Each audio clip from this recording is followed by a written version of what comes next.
We rang in the new year and are getting ready to achieve all of our 2023 goals. Some of you may just have an idea of the things you want to accomplish, but others share their official New Year's resolutions with us. Steve says he has a simple resolution: to wake up each morning feeling blessed. Alicia says decluttering the house. Karen says her resolution is to focus on expanding curiosities and interests by reading more and activating her chakras.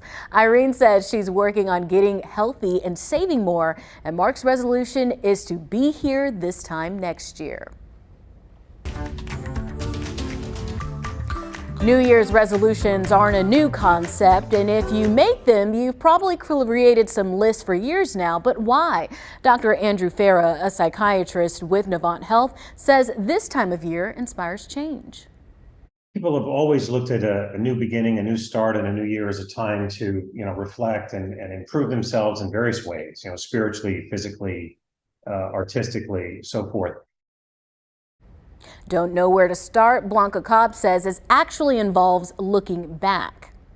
What worked, what didn't work, what were your challenges, what were your successes, and then you can figure it out. You just can't jump in and not know where you're jumping. That's why you have to reflect back and figure out what were the challenges, what was really hard, what is it that you want to see differently, and what is it that you're willing to commit to make sure you see those differences. You start with that premise that if it's a resolution, it's something you need to change. So where's that habit coming from? What is it about you that makes you eat too much sweets or drink too much caffeine?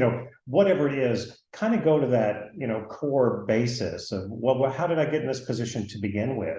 Because a lot of people want to change the symptom without changing the cause. I think it's important to know where the cause is coming from, as opposed to just ideas for improvement. But are you making resolutions or new goals? Dr. Farah says there is a difference. To note the difference between, hey, I need to change something bad versus I just want some improvement in this area or a new skill. You heard some of the resolutions, but what are people hoping to change about themselves this year? According to a survey done by Statista, there are Americans' top New Year's resolutions for 2023. Here are the top ones. 52% of people surveyed say they want to exercise more. 50% say they want to eat healthier.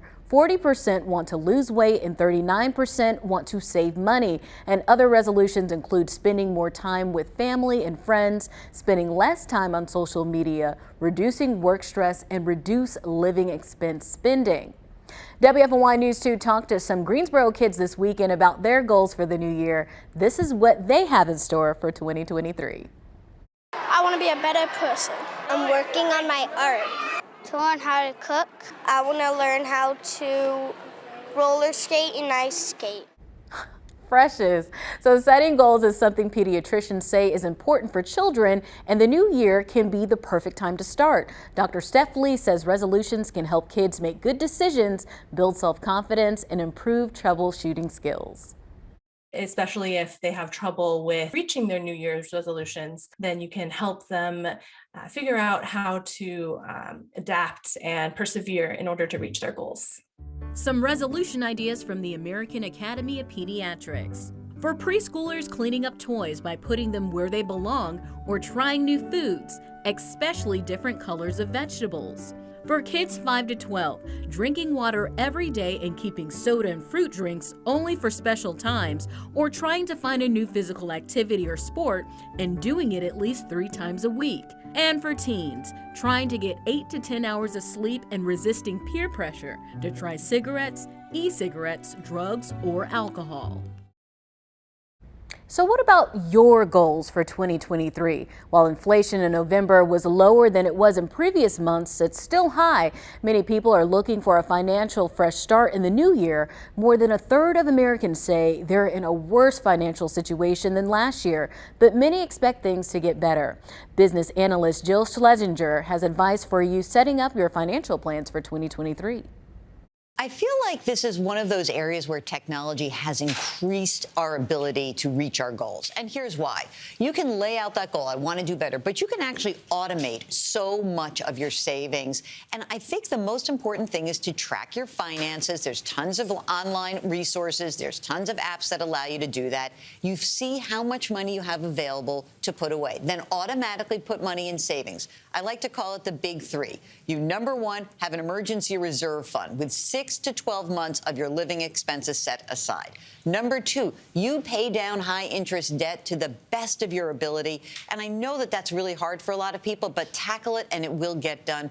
Number three, you put as much money as you possibly can into a retirement plan. If you can get those big three accomplished and automate them as much as possible, you'll be far better off. When it comes to making your resolution or goal, Dr. Ferris says there are steps you can take to help make sure it gets accomplished.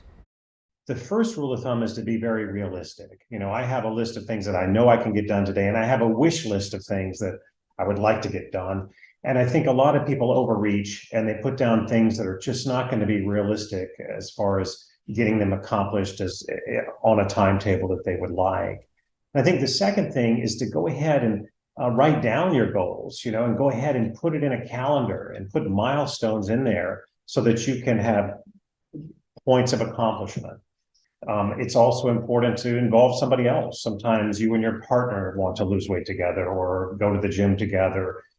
You might get a trainer. But if there's any form of commitment, whether it's a commitment to another person or a financial commitment, people are much more likely to accomplish those goals.